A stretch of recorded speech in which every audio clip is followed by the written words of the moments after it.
ओ शिवाय टीवी में आपका फिर से स्वागत है। आज मैं आपको 2016 की एक science fiction, romance, drama film दिखाऊंगा जिसका नाम पैसेंजर्स है। कृपया सावधान रहें और अपना ध्यान रखें। इंटरस्टेलर स्पेसशिप एवलॉन को अंतरिक्ष में जाते हुए दिखाया गया है, जो होमस्टेड नाम की दूसरी दुनिया की ओर जाता है। इसके सभी क्वार्टर खाली हैं। जहाज ऑटो पायलट पर है। चालक दल के 258 सदस्यों के साथ साथ 5000 यात्री हाइबरनेशन में हैं। अचानक जहाज एक एस्टेरॉयड बेल्ट से गुजरता है, जिससे इसकी शील्ड कमजोर हो गई है। बिजली को मैन शील्ड की ओर मोड़ दिया जाता है, लेकिन जहाज एक बड़े एस्टेरॉयड के साथ टकराने की राह पर है। अचानक एस्टेरॉयड जहाज से टकरा जाता है, जिससे बहुत सारी खराबी हो जाती है। जहाज अपने आप को ठीक करना शुरू कर देता है, लेकिन हाइबरनेशन पॉड्स में से एक चालू हो जाता है। जगाया गया यात्री जिम प्रेस्टन एक मैकेनिकल इंजीनियर है। उसका पॉड खुलता है और एक ऑटोमेटिक प्रणाली उसकी मदद करती है। उसे बताती है कि उसने चैम्बर में 120 साल बिताए हैं और जहाज होमस्टेड से केवल 4 महीने की दूरी पर है। उसे बताया गया है कि वह उस समय को लग्जरियस लाइफ जी के बिता सकता है। ग्रह पर उतरने से पहले जिम को उसके आईडी बैंड, उसके केबिन और वहां पर क्या करना है, इस बारे में बताया जाता है। जहाज पर और लोगों से मिलने के लिए वह उत्साहित और घबराया हुआ तैयार हो जाता है, अपना केबिन छोड़ देता है और सभी यात्रियों के लिए बनाई गई एक ऑटोमेटिक कक्षा में चला जाता है। जिम थोड़ा चिंतित दिखता है, क्योंकि होलोग्राम पृथ्वी पर स्थिति की व्याख्या करता है। कहता है कि पृथ्वी पर अब बहुत ज्यादा जनसंख्या हो गई है। ऑटोमेटिक एआई उसे अपने प्रश्नों को बाद में पूछने के लिए कहता है, लेकिन जिम पूछता रहता है कि वह वहां अकेला क्यों है। उसे एहसास होता है कि होलोग्राम उसे उत्तर नहीं दे सकता और वह अन्य लोगों की तलाश में चला जाता है। वह जहाज की मैन लॉबी में पहुंच जाता है। वहां कोई भी नहीं है, लेकिन एक ऑटोमेटिक सूचना डेस्क उसकी मदद करने को कहता है। जिम एक असली व्यक्ति से बात करने के लिए कहता है और उसे एक कर्मचारी से बात करने के लिए भेज दिया जाता है। लेकिन जब उसे पता चलता है कि वहां भी कोई नहीं है, तो वह कप्तान से बात करने के लिए कहता है। जब वह पुल पर पहुंचता है, भले ही उसके पास अंदर जाने की सुविधा नहीं है, फिर भी वह देख सकता है कि मुख्य दल में से कोई भी जाग नहीं रहा है। जिम ऑब्जर्वेटरी में जाता है, जहां उसे पता चलता है कि जहाज हकीकत में होमस्टेड से 90 साल दूर है। उसे एहसास होता है कि वह बहुत जल्दी जाग गया है, इसलिए वह सभा में वापस जाता है और पृथ्वी पर एक संदेश भेजता है कि उसे क्या करना चाहिए, क्योंकि वह नहीं जानता कि हाइबरनेशन में वापस कैसे आना है। संचार प्रणाली ने उन्हें सूचित किया कि पृथ्वी पर कॉल का उत्तर पाने में लगभग 55 साल लगेंगे। जिम बर्बाद हो गया है। वह इधर उधर घूमता है और जहाज के बार में उसे एक अन्य व्यक्ति दिखाई देता है। जब वह बारटेंडर से बात कर रहा होता है, तो उसे कुछ अजीब लगता है। जब वह उसके लिए ड्रिंक लेने जाता है, तो जिम को पता चलता है कि वह एक रोबोट है। इसे आर्थर कहा जाता है। जिम उससे और अधिक जानकारी प्राप्त करना चाहता है, लेकिन वह रोबोट को यह भी नहीं बता पा रहा है कि उसके लिए समय से पहले वहां पहुंचना कैसे संभव है। जिम अगले दिन अपने केबिन में उठता है और कैंटीन में जाता है, जहां उसे पता चलता है कि मेनू में ज्यादातर चीजें केवल अपर क्लास के यात्रियों के लिए हैं। वह अपनी सिंपल कॉफी लेता है और यह पता लगाने की कोशिश करता है कि अपने हाइबरनेशन चैम्बर को कैसे ठीक किया जाए। सभी औजार लेने के बाद वह इसे चलाने में सफल हो जाता है और पॉड के अंदर लेट जाता है, लेकिन कुछ नहीं होता। इसके बाद वह क्रू के हाइबरनेशन रूम में जाने के लिए मिले उपकरणों का उपयोग करने का निर्णय लेता है। वह भी काम नहीं करता। जहाज के आसपास छोटी मोटी खराबी होती रहती है। जिम शराब पीने के लिए बार में लौटता रहता है, लेकिन ज्यादातर आर्थर से बात करने के लिए आता है। रोबोट उसे कुछ सलाह देता है, जो उसे अपर क्लास रूम में से एक में घुसने और जहाज पर कुछ मौज मस्ती करने के लिए कहता है। जिम सभी रेस्तरां, खेल, मनोरंजन प्रणाली को आजमाता है, लेकिन जैसे जैसे समय बीतता है, वहां अकेले रहना उसके लिए और भी दुखद हो जाता है। एक दिन वह नशे में धुत हो जाता है और हाइबरनेशन पॉड्स के आसपास घूमता है। तभी वह स्पेस वॉक के लिए डिजाइन किए गए स्पेस सूट के साथ एक एयरलॉक में गिर जाता है। जिम एक सूट पहनता है और एयरलॉक के पास जाता है। एयरलॉक दरवाजा खोलने के लिए लीवर और फिर बटन दबाता है। जहाज के बाहर एक बार वह दृश्य देखकर मंत्रमुग्ध हो गया। वह समय में उस क्षण का अनुभव करने वाला एकमात्र इंसान है। जिम अपने जूतों पर चुंबक छोड़ता है और मायूस होते हुए अंतरिक्ष में तैरता है।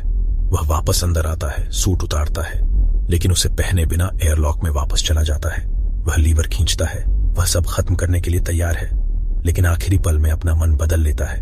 वापस अंदर भागता है और एक बोतल पर फिसल जाता है। जिम खड़ा हो जाता है और फाइलों में से एक महिला की ओर आकर्षित हो जाता है और उसके यात्री इंटरव्यू को सुनता है और उस पर मोहित हो जाता है।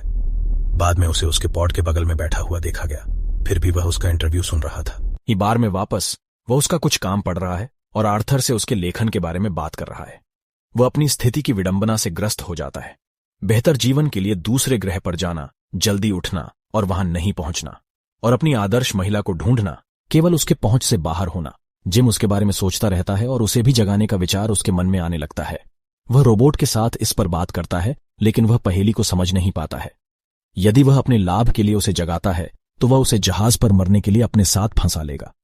जिम पहले इसके खिलाफ फैसला करता है, लेकिन जैसे जैसे समय बीतता है वह इसे जाने नहीं देना चाहता था। एक दिन वह अपना मन बदल लेता है। वह उसके पॉड के पास जाता है और उसे चालू करने में सफल होता है। जैसे ही वह जाग रही है और उसी प्रक्रिया से गुजर रही है जैसे उसने किया था, वह छिप जाता है और अपने कमरे में वापस चला जाता है। थोड़ी देर बाद वह मुख्य सभा में जाता है, उसे ढूंढने की उम्मीद में, और वह वहीं है, बिल्कुल उसी तरह भ्रमित है जैसे वह 1 साल पहले था। जिम उसे बताता है कि केवल वे ही जाग रहे हैं और उसे वो ऑब्जर्वेटरी में ले जाता है। फिर वह उससे कहता है कि वह न तो चालक दल तक पहुंच सकता है और न ही जहाज के मुख्य कमांडों तक। अरोरा घबरा जाती है और अपने पॉड में वापस जाना चाहती है। जब वे वहां पहुंचते हैं तो जिम बताता है कि जहाज पर कोई विशेष उपकरण नहीं है जो उन्हें हाइबरनेशन में वापस लाने में मदद कर सके। वे सभा में वापस जाते हैं और वह उससे कहता है कि उसे आराम करना चाहिए क्योंकि वह अभी अभी हाइबरनेशन से बाहर आई है। जहाज पर 1 साल से अधिक समय अकेले बिताने के कारण उसे उसके लिए खेद महसूस होता है।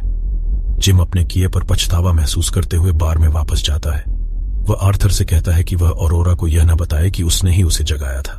अगले दिन अरोरा जागती है। वह कॉनकोर्स में वापस जाती है और ऑटोमेटिक सूचना डेस्क से हाइबरनेशन पॉड्स के बारे में पूछती है। जिम वहां उसके साथ शामिल हो गया और वे नाश्ता लेने चले गए। उनके जाते ही सूचना डेस्क में किसी प्रकार की खराबी आ गई। कैंटीन में ऑनरोरा को पता चलता है कि जिम 1 साल से अधिक समय से एक ही नाश्ता खा रहा है और वह उसे गोल्ड क्लास मेनू में से एक प्लेट देती है। वे पॉड्स को ठीक करने की संभावना के बारे में बात करते हैं, लेकिन जिम के विपरीत ऑनरोरा हार मानने के लिए तैयार नहीं है। वह अस्पताल में खोज करती है, फिर फाइलों के माध्यम से चालक दल के हाइबरनेशन क्वार्टर में पहुंचती है और दरवाजे तोड़ने की कोशिश करती है। जिम को पूरे जहाज में और भी खामियां नजर आती हैं। कुछ समय बाद अरोरा एवलॉन पर अपने जीवन के बारे में अफसोस जताती है। वह लिखती है, जहाज के चारों ओर दौड़ती है और पूल में तैरती है, अपनी स्थिति के बारे में अधिक से अधिक जागरूक हो जाती है। वह जिम का इंटरव्यू लेने के लिए कैंटीन जाती है। सोच रही थी कि उसकी कहानी दिलचस्प हो सकती है। वह पूछती है कि वह कॉलोनी में क्यों आकर बस गया। जिम पहले कंपनी के नारों के साथ जवाब देता है, लेकिन फिर आगे बताता है कि उसे उम्मीद है कि नई दुनिया में वह कुछ बन सकता है, वह एक जीवन का निर्माण कर सकता है। बाद में वे ऑब्जर्वेटरी में पहुंच गए और अरोरा ने वहां रहने का अपना कारण बताया। जहाज पर अन्य यात्रियों के विपरीत उसके पास आने जाने का टिकट है। उनका विचार होमस्टेड जाने का था, 1 साल तक वहां रहने और पृथ्वी पर वापस आने का था। ऐसा करने वाली वह पहली पत्रकार बनती। अब तक की सबसे महान कहानी लिखने का उसका मकसद था। अरोरा धीरे धीरे अपनी वर्तमान दुर्दशा को ठीक करने का रास्ता ढूंढना छोड़ देती है और जिम उसे खुश करने का एक तरीका ढूंढता है। वह उसे नाचते हुए सिनेमा घर और बास्केटबॉल कोर्ट तक ले जाता है। अंत में वह उसे आर्थर से मिलने के लिए बार में ले जाता है। वह थोड़ा आराम करती है जब तक कि उसे उनकी स्थिति याद नहीं आ जाती। जिम रोबोट के साथ अकेला रह गया है। उसने उसके साथ जो किया उसके बारे में उसे बहुत बुरा लग रहा है। अगले ही पल वह किसी चीज के साथ छेड़छाड़ करता हुआ दिखाई देता है और दूसरे ही क्षण में ऑनरोरा क्रिसलर बिल्डिंग का एक छोटा सा चित्र ढूंढने के लिए ऑब्जर्वेटरी में चली जाती है जो उसने उसके लिए बनाया था। कुछ समय बाद वे बार में डेट पर जाते हैं। वे भोजन करते हैं और अपने जीवन के बारे में कहानियां एक दूसरे को बताते हैं। वह उसे बताती है कि जब वह छोटी थी तब उसके पिता की मृत्यु हो गई थी। रात्रि भोज के बाद जिम ऑरोरा को एयरलॉक में ले जाता है और वे स्पेस सूट में बैठ जाते हैं। वे स्पेस वॉक के लिए बाहर जाते हैं। आखिरकार जिम के पास उस शानदार अनुभव को साझा करने के लिए कोई है। जिम उनके जूतों पर लगे चुंबकों को बंद कर देता है और वे अंतरिक्ष में एक साथ तैरने लगते हैं। वे वापस अंदर आते हैं और तुरंत किस करते हैं। उसके केबिन में वापस जाते हैं और एक साथ सोते हैं। इसके तुरंत बाद वे एक जोड़े की तरह रहना शुरू कर देते हैं। ऑनरोरा उसके केबिन में चली जाती है और जहाज पर अपने जीवन के बारे में लिखती है। वे एक साथ दौड़ते हैं, एक साथ खाते हैं, एक साथ सोते हैं। जिम जहाज की ओर खोजबीन करता है और उसे एक गार्डन मिलता है और वे उसे देखने के लिए ऑब्जर्वेटरी में जाते हैं। यह अरोरा का जन्मदिन है, इसलिए बाद में उस रात वे इसे जहाज पर कई रेस्तरां और फिर बार में मनाते हैं। जिम वॉशरूम जाता है और अरोरा के लिए बनाई गई अंगूठी देखता है, जबकि वह बार में आर्थर के साथ बातें करती रहती है। रोबोट ऑनरोरा को बताता है कि जिम ने उसे जानबूझकर जगाया। अचानक जिम वापस आता है और वह पूर्ण अविश्वास के साथ उसका सामना करती है। वह गुस्से में और घबरा कर भाग जाती है। जिम अपने केबिन में वापस आता है और देखता है कि उसका सारा सामान गायब हो गया है। वह अगले दिन कैंटीन में दौड़कर उसके पास आता है, लेकिन जैसे ही वह बोलता है वह भाग जाती है। अरोरा हताश है। एक रात वह जिम के केबिन में जाती है, उसे मुक्का मारती है और लात मारती है, उसे मारना चाहती है। जिम माफी मांगने और उसे अपने कार्यों के बारे में समझाने की कोशिश करता है। वह उससे कहता है कि उसे उससे प्यार हो गया, लेकिन अरोरा को कोई परवाह नहीं है। वह उसकी जान लेने के लिए उसे माफ नहीं कर सकती। एक रात जब जिम अपने केबिन में था तो एक और खराबी आ गई। जहाज को एक गंभीर त्रुटि का सामना करना पड़ता है और मुख्य कमांड बंद हो जाता है। बाद में वह लिफ्ट में चला जाता है और लिफ्ट खराब हो जाती है। अरोरा मुख्य समागम में चली जाती है और देखती है कि जिम ने वहां एक पेड़ लगाया है। फिर वह कैंटीन जाती है, जहां भोजन बनाने की मशीन भी खराब है। अचानक दोनों को कॉम पर डेक प्रमुख की आवाज सुनाई देती है, जो पूछ रहे हैं कि पेड़ किसने लगाया। वे दोनों दौड़ते हुए जाते हैं और जिम के पेड़ के पास गस मैनकुसो को खड़ा देखते हैं। वे अपना परिचय देते हैं और मुखिया को स्थिति के बारे में बताते हैं। उसे समझ नहीं आ रहा कि 3 पॉड कैसे फेल हो सकते हैं। मैनकुसो उन्हें पुल पर ले जाता है और उसे पता चलता है कि जहाज में कुछ गड़बड़ है, लेकिन सिस्टम की जानकारी को मैन्युअल रूप से जांचना होगा। जब वे पुल से बाहर निकलते हैं तो एक रोबोट लगभग उनके सिर पर गिर जाता है और वे दोनों मैनकुसो को बताते हैं कि पूरे जहाज में बार बार खराबी हो रही है। उनका कहना है कि ऐसा नहीं होना चाहिए, क्योंकि वह उन्हें बताते हैं कि डेटा कैसे एकत्र किया जाए। मैनकुसो पॉड्स की जांच करता है, तभी जिम वहां उसके साथ आ जाता है। उसने पता लगा लिया है कि अरोरा के पॉड के साथ क्या हुआ। डेक प्रमुख को लगता है कि जिम ने जो किया वह भयानक था। बाद में वह पुल पर इकट्ठा हो गए और डेटा की जांच करने लगे। वे इस बारे में बात करते हैं कि उसके पॉड के साथ क्या हुआ, लेकिन वह उससे कहती है कि वह इसके बारे में कुछ नहीं कर सकती। जिम 16वें टूटे हुए रोबोट के साथ अंदर आता है। मैनकुसो को हाइबरनेशन की बीमारी महसूस होती है, इसलिए वह आराम करने चला जाता है, लेकिन जैसे ही वह बाहर निकलता है उसकी खांसी के साथ खून निकलता है। उस रात अरोरा पूल में तैरने के लिए जाती है और जहाज में खराबी के कारण डूबने लगती है। तभी गुरुत्वाकर्षण ड्राइव रीसेट हो जाती है और वह मुश्किल से जीवित बच पाती है। वे दोनों मैनकुसो को ढूंढने के लिए एक दूसरे से टकराते हैं। वे तीनों पुल पर वापस आ गए हैं और धीरे धीरे पता लगा रहे हैं कि जहाज के साथ क्या हो रहा है।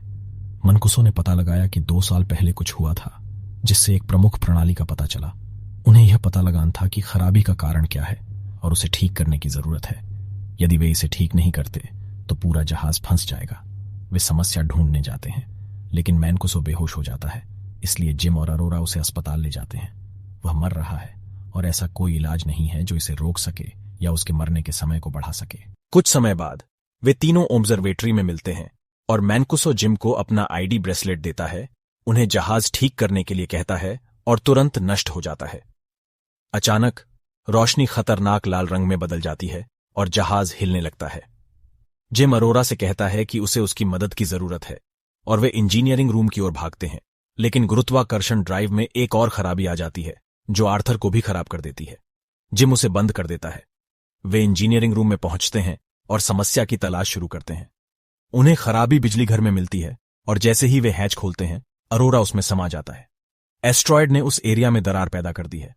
जिम भी इसमें समा जाता है, लेकिन वह हैच को पकड़ लेता है क्योंकि वह उस पर बंद होता रहता है। आखिरकार वह भी इसमें फंस जाता है, लेकिन वे तुरंत उस समस्या को ठीक करने के बाद सील करने में कामयाब हो जाते हैं। जिम को पता चलता है कि पतवार में एक से अधिक दिक्कत है। वे दोनों एस्ट्रॉयड के रास्ते की जांच करते हैं और पाते हैं कि उसने रिएक्टर कंप्यूटर से टकरा कर उसे खराब कर दिया है। जिम सोचता है कि वह इसके लिए जरूरी हिस्से ढूंढ सकता है। वे हिस्सों को ढूंढते हैं और उसे बदल देते हैं, लेकिन रिएक्टर को बाहर निकालने की प्रक्रिया फिर भी फेल हो जाती है। वे इसे मैन्युअल रूप से करते हैं, लेकिन यह फिर से फेल हो जाता है। जिम को पता चला कि उसे जहाज के बाहर से वेंट दरवाजा खोलने की जरूरत है ताकि वे रिएक्टर को ठंडा कर सकें। वे दोनों एयरलॉक में जाते हैं और जैसे ही वह बाहर जाने के लिए तैयार हो रहा होता है, वह अरोरा को मैनकुसो का बैंड देता है क्योंकि वह वापस नहीं आ सकता है। वह उसे सूट पहनाने में मदद करती है और जैसे ही वह एयरलॉक में जाता है, वह उसे वापस आने के लिए कहती है क्योंकि वह उसके बिना जहाज पर नहीं रह सकती। अरोरा रिएक्टर में वापस चली जाती है, जहां तापमान ऊंचाई पर पहुंच गया है। रिएक्टर से एक बोल्ट उसकी बांह में चला जाता है। जैसे ही जिम बाहर से वेंट के करीब पहुंच रहा है और दरवाजा देखता है, रिएक्टर कक्ष में तापमान बढ़ जाता है, जबकि वह इसे खोलने के लिए वेंट दरवाजे को बायपास करने की कोशिश कर रहा है। उसे जल्द ही एहसास हुआ कि उसे दरवाजा मैन्युअल रूप से खुला रखना होगा ताकि रिएक्टर बाहर निकल सके और वह अरोरा को बताता है। उसे योजना पसंद नहीं है, लेकिन वह इसके साथ आगे बढ़ता है और उसे रिएक्टर में हवा निकालने के लिए कहता है। वह नहीं चाहती कि वह मर जाए और वे बहस करते हैं, लेकिन वह उससे कहता है कि उन्हें अन्य लोगों को बचाना है और वह रिएक्टर को बंद कर देती है। प्रक्रिया सफल है, लेकिन रिएक्टर से निकलने वाला धुआं जिम को दूर धकेल देता है और उसकी रस्सी तोड़ देता है। उनके सूट का दबाव भी कम हो रहा है। अरोरा जितनी तेजी से हो सके दूसरे सूट में जाने और उसे अंदर लाने के लिए आगे बढ़ती है। वह उससे फिर से माफी मांगता है। वह एक सूट पहनती है और उसे लेने के लिए बाहर निकलती है, लेकिन उसकी रस्सी बहुत छोटी है। लेकिन अरोरा अचानक उसकी रस्सी को पकड़ लेती है और उसे अंदर खींचने में सफल हो जाती है। अरोरा जिम को अस्पताल में खींचती है, लेकिन उसे पता चलता है कि वह पहले ही मर चुका है। वह मेडिकल प्रोटोकॉल का उल्लंघन करने और उसे पुनर्जीवित करने के लिए मैनकुसो के बैंड का उपयोग करती है। मेडिकल पॉड ऑटोमेटिक रूप से काम करता है और जिम को पुनर्जीवित करता है। अरोरा ने उसे माफ कर दिया। बाद में अरोरा ने आर्थर को ठीक किया और उन्होंने मैनकुसो को उचित स्थान पर दफनाया। जिम उसे अस्पताल में ले जाता है और उसे बताता है कि उसे मेडिकल पॉड को हाइबरनेशन के रूप में उपयोग करने का एक तरीका मिल गया है। वह उसे पॉड के अंदर जाने और बाकी यात्रा वहीं बिताने के लिए कहता है, लेकिन जैसा कि बाद में पता चला उसने मना कर दिया और जहाज पर जागते हुए उसके साथ रहने का फैसला किया। आखिरकार जिम ने उसे प्रपोज किया और वे जहाज पर अपना जीवन व्यतीत करते हैं। 88 साल बाद एवलॉन होमस्टेड पर आता है। चालक दल जागता है और जहाज को बहुत अजीब स्थिति में पाता है। अरोरा उनके लिए एक संदेश छोड़ती है, जिसमें वह और जिम के जीवन की कहानी बताती है जब बाकी लोग जहाज पर सो रहे थे। थैंक यू दोस्तों हमारी वीडियो देखने के लिए। वीडियो पसंद आई हो तो इसे लाइक करें और ऐसी ही और मजेदार वीडियो देखने के लिए हमारे चैनल को सब्सक्राइब